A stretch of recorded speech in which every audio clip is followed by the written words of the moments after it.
Here's your video script, paraphrased slightly, while keeping the original writing and articulating style. The path of truth. If you start noticing these signs, keep going. You're heading the right way. There arrives a moment in every man's life when the world around him grows quieter. This isn't because the noise has ceased, but because something within you has undergone a transformation. The individuals who once affirmed you are no longer there. The applause that once powered your progress now feels empty. And the praise? It fades, just as the illusion it always was does. Yet, you still rise, you still walk, and you still choose silence over external validation. Why? Because you are now treading the path of truth, not comfort. Seneca once wrote, "If a man knows not which port he sails, no wind is favorable." But once you know your destination, the storms transform into instructors, resistance becomes fuel, and silence, it becomes sacred. We don't gauge advancement by how easy things are. We measure it by our ability to endure. So, if you find yourself experiencing doubt, breaking down, or succumbing to loneliness, consider that your indication. You're shedding your old self. You're outgrowing the version of you that once yearned for acceptance. Marcus Aurelius stated it simply, just do the right thing. The rest doesn't matter.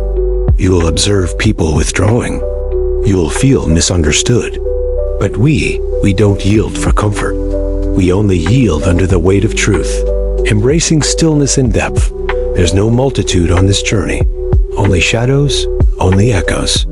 And the unwavering resolve of those who recognize the correct route is often the most solitary one.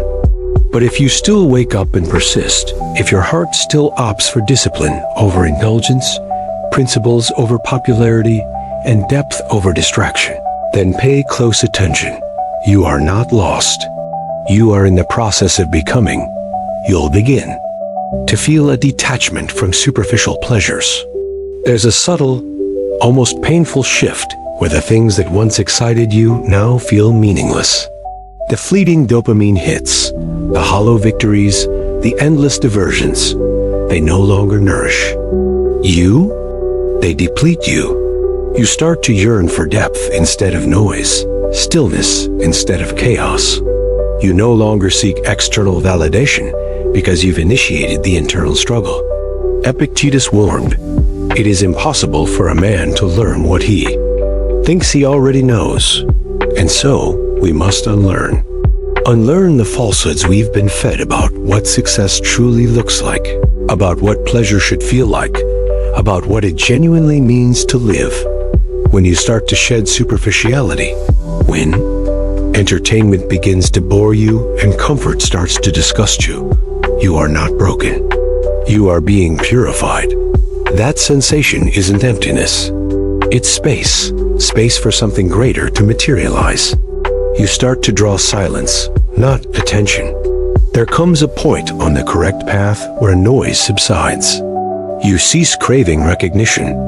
You stop explaining yourself to those who don't comprehend your silence, because you've grasped that silence isn't an absence. It is mastery. The world commends the boisterous, but the Stoic understands the storm that moves in stillness. Mastery and unshakable resolve, Seneca once wrote, associate with people who are likely to improve you. Welcome those whom you are capable of improving. As you press forward, you'll find fewer people surrounding you, not because you're losing them, but because you're finally progressing in a direction they cannot follow. This isn't loneliness, it's elevation. If you sense the distance growing between yourself and the world, don't retreat. Keep walking. You're not becoming cold. You're becoming clear. You no longer react, you reflect. A subtle yet profound transformation occurs on the right path. You stop reacting to every little thing, not because you've become insensitive, but because you've become wise. When someone shows you disrespect, you don't rush to defend your pride. When life hurls chaos at your doorstep, you don't recoil. You pause.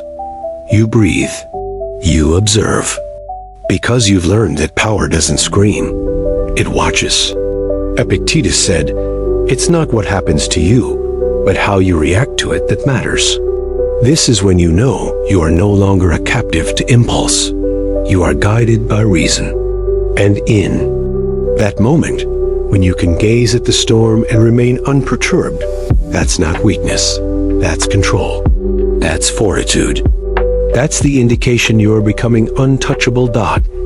So, if the world feels burdensome, if you're walking alone, misunderstood, and doubted, that's good. It means you are becoming. Now is not the moment to turn back. Now is the moment to turn inward and ascend. We are not here to be liked. We are here to be unshakable.